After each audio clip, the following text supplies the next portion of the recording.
Je vous rappelle, je suis Séverine de Coaching and Out. Je suis basée sur Asquin, sur Biarritz et consulte également à distance. Et suis coach et praticienne en hypnose.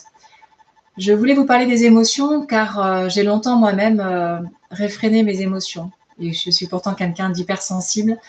Mais les émotions, c'est une question d'autorisation. On est tous amenés à ressentir des choses. On a peut-être un petit peu de mal de temps en temps, pour certains d'entre nous, à mettre des mots dessus. Parce que soit on n'a pas appris à décoder, on n'a pas l'habitude de le faire, ou soit on sait ce qui est en train de se passer et on n'a pas vraiment envie de s'y attarder, tout simplement. Ça peut être aussi une stratégie d'évitement, de les refouler, de se dire qu'on n'en ressent pas. J'ai déjà, moi, accueilli ici au cabinet des personnes qui disent « moi, j'ai pas d'émotion ». Ok, très bien, parlons-en. Et du coup, ça vous fait quoi de ne pas avoir d'émotion? Et du coup, on voit que forcément, il y a des émotions derrière tout ça. Chaque émotion, elle a une utilité. C'est pour ça que dans le titre de cette vidéo, il y a « oser l'émotion ». Bien entendu qu'il faut oser l'émotion. Après, c'est une question de dosage, c'est une question d'écoute, de savoir quoi en faire. Mais une émotion est utile. La peur est utile. La peur, elle va permettre de nous montrer qu'à un moment donné, une zone a été franchie. Ça peut venir mettre en péril ou notre identité ou notre sécurité.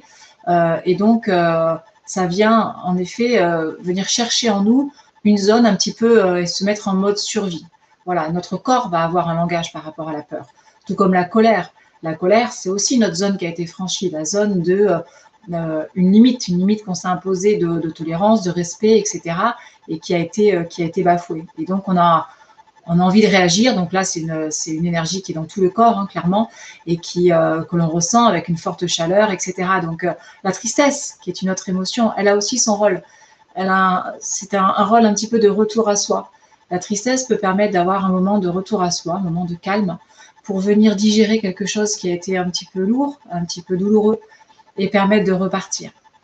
La joie, bien entendu, a un très très joli rôle dans le côté émotion très positive, hein. Même si toutes les émotions ont un rôle, c'est vrai que la joie est une émotion particulièrement bienfaitrice. Elle va sécréter tout un tas d'hormones du bonheur et nous permettre aussi d'avancer, de nous reconstruire, de construire des ressources en nous pour s'en souvenir pour plus tard. J'ai l'habitude en cabinet, quand je reçois des personnes, que ce soit des enfants ou des adultes, de travailler avec ce petit jeu de cartes qui s'appelle le jeu de cartes des émotions. Donc, il y a une centaine de cartes.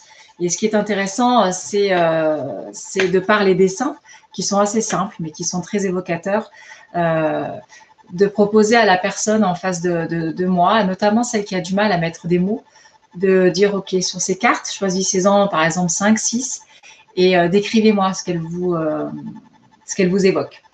Et on peut même les hiérarchiser, l'émotion que je ressens la plus souvent, celle que je ressens en ce moment.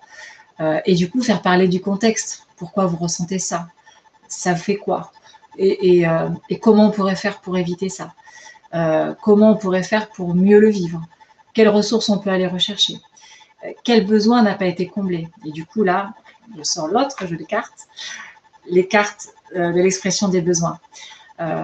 Derrière une émotion, il y a un besoin qui a été écouté ou non, comblé ou non. Et il est aussi intéressant de se poser la question de est-ce que aujourd'hui je sais exprimer mes besoins? Est-ce que je sais ce dont j'ai besoin? Et est-ce que j'arrive à les nourrir, ces besoins, tout simplement? Il y a tout un tas d'avantages à écouter ces émotions, à être en harmonie avec soi, à se connaître, se comprendre et du coup anticiper pour la fois d'après. Savoir que, oups, là, je suis en train de reconnaître que ça va faire monter en moi ou de la colère, ou de la peur. Comment je peux gérer ça? Et donc, après, il y a plein de techniques qu'on voit ou en atelier ou en face à face ensemble, en individuel. Et ça permet aussi de se dire, OK, quelle stratégie je peux mettre en place pour non pas l'évacuer, mais en tout cas la diminuer, la gérer, et peut-être la remplacer par quelque chose de plus positif, ou en tout cas de moins douloureux. Je vous invite donc à vous interroger sur vos émotions, à mettre des mots, des ressentis, des endroits du corps où vous faites les choses, de les relier peut-être à des moments dans votre vie, des expériences, gaies ou moins gaies, douloureuses ou pas, et de voir derrière chaque émotion quel besoin il y a, ou il y avait, qui n'a pas été complètement nourri. Et si besoin, vous savez que je suis là. Vous connaissez maintenant ma chaîne YouTube, mon Facebook, mon Instagram et également mon site internet. Je vous dis à très très vite et surtout, ne reculez pas dans les émotions. Affrontez-les, acceptez-les, regardez ce qu'elles vous font en vous et puis chérissez-les. C'est beau une émotion.